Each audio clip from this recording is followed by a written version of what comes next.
It's no secret that the stock market hasn't been a particularly pleasant place to be in 2022. The S&P 500 is down about 20%. The Nasdaq has dropped by 27%. And, based on recent news reports, it doesn't appear that things will improve anytime soon. Just last week, we learned that the annual inflation rate in the United States has now reached 9.1%, with a 1.3% month-over-month increase. Remember that the Fed aims for a 2% annual inflation rate, so we have about 8 months worth of inflationary pressures only within 30 days. And if you look at the numbers, a large portion of that inflation is because of the current energy crisis caused by Russia's invasion of Ukraine. Also, the world's subsequent handling of the situation. Energy was by far the worst performing category in June, rising 7.5% month on month.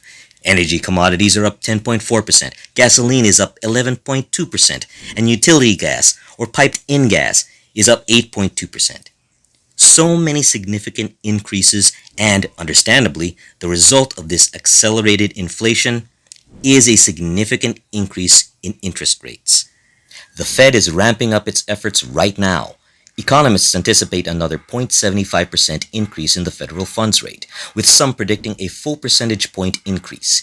And, unfortunately, these interest rate hikes will continue until inflation returns to the Federal Reserve's target of 2% per year. So there may be a considerable amount more to come. However, these rate hikes imply that economic conditions for both individuals and companies are becoming increasingly difficult.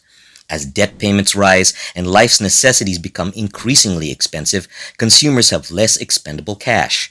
This means lower profits for businesses at a time when loan repayments and other costs are also soaring. For these reasons, many economists believe that America is on the verge of a severe recession. Michael Burry, the man, the myth, the legend, saw all this coming. Despite predicting all of this at the start of last year, he's recently stated that we're only halfway there. In this video, we'll look at why Michael Burry believes we're only halfway there. He recently tweeted, adjusted for inflation, the S&P 500 will be down 25 to 26% in the first half of 2022, and the Nasdaq will be down 34 to 35%. Bitcoin is down between 64 and 65%. That was compression on multiple levels. Next up is earnings compression, so we're almost there. And this is a pretty insane forecast because it means Burry believes that the S&P 500 will fall to around 2,800.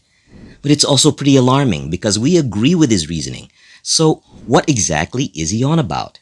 In that tweet, he mentions two factors that are linked to a stock's price dropping. There is multiple compression and earnings compression. First, multiple compression, which Burry believes we've seen so far. What exactly does this mean? Of course, the most basic and common valuation metric is the price-to-income ratio, which is the stock price divided by earnings per share. If your company owns $1 per share for a year and the stock price is $20, your PE ratio is 20. However, we can rewrite this equation as follows. Stock price equals earnings multiplied by the PE ratio. Or, to put it in another way, the earnings multiple is the multiple of earnings that investors are willing to pay for the stock. The earnings multiple is heavily influenced by what investors believe the company will do in the future. Investors will give it a high earnings multiple because it has a lot of room for growth and will perform well in the future. Whereas issues with the company, such as competitors in the market stealing market share, will result in a much lower multiple. It indicates investor confidence, or what investors expect to happen in the future. This formula can now be applied to a specific stock, but it can also be applied to the market as a whole. Investors can be wildly optimistic at times, giving the market a higher multiple. Then there are times when they are more pessimistic and give it a lower than average multiple. This goes through cycles in which investors are overly optimistic, then pessimistic. As a side note, you may be wondering, and why was there such optimism in late 2008? That seems a bit strange. Well, that's a special case, where earnings were actually so incredibly low during the Great Recession. The difference was prices were somewhat stabilized at the time because the Fed had revealed a huge bailout plan. However, the market generally oscillates between optimism and pessimism at a multiple of 16, and as we approach 2023, that multiple is reverting to the mean. In fact, this data ends at the beginning of this year, and because earnings have remained strong so far this year while the market has continued to fall, this line is expected to fall further through 2022. Michael Burry refers to this as multiple compression. It's really just a fancy way of saying that investor confidence is declining. Last year, investors were prepared to pay up to 35 times the S&P 500's earnings to own it.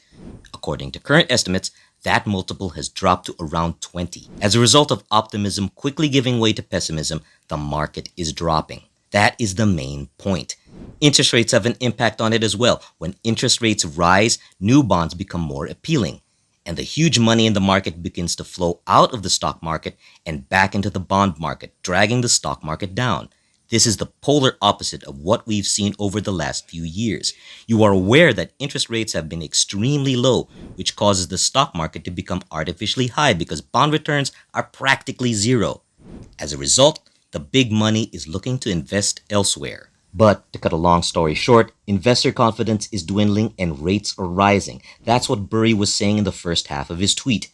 But as he mentioned, he believes we're only halfway there, and he believes it's earnings compression that will take over. As a result, instead of unconfident investors driving down prices, corporations in corporate America will exacerbate the situation.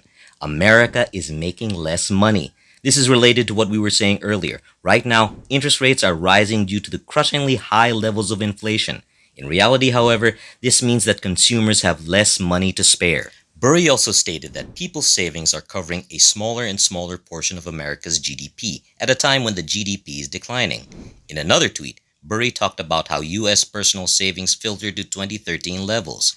He said that the savings rate has returned to 2008 levels, while revolving debt on credit cards increased at an unprecedented rate to pre-COVID levels. So what he's saying is that unfortunately, all this inflation and interest rate increases are leaving consumers with very little in their pockets.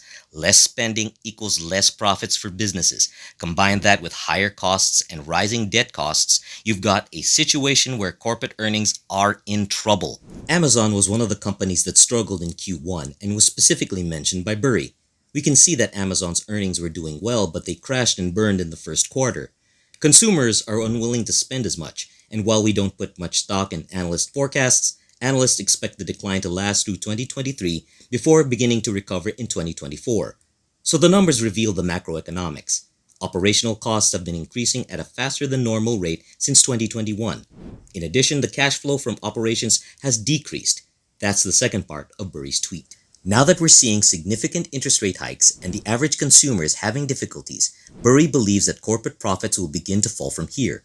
Remember our equation that price equals earnings multiplied by a multiple or investor sentiment. So far, earnings have remained relatively strong, but sentiment has weakened. As a result, Burry anticipates that the macroeconomic environment will begin to have a significant impact on earnings, bringing down the stock market even further because, remember, rate hikes will continue until inflation returns to normal levels, and we've come a long way so far. In fact, we're getting further away with each passing month. So that's what Michael Burry is hoping for in the coming weeks. Yes, it's a little concerning, but don't get too worked up about it. You are aware that these cycles are normal. And in order to see them as opportunities, we as investors must be thinking long term. Another thing to keep in mind is that not every company is equally affected. We were simply discussing the market as a whole. However, there are many companies that have no debts or whose business is not generally impacted during a recession, or who have pricing power. So, despite the fact that they are in a recession, their earnings can actually rise. There are some companies that may still lose market capitalization along with the rest of the market. These could be some really good long-term opportunities. Recession stinks, and we as consumers are feeling the pinch. Remember that as an investor, you can still beat inflation and build your fortune. It's not always as bleak as the media portrays it to be. And many fortunes are made in the deepest, darkest recessions. That's all we have for today, and if you'd enjoyed this video, why don't you give us a like and subscribe to our finance channel. Don't forget to hit the bell button below to get notifications on when we post next. Thank you for staying till the end, and hope you enjoyed. See you next time.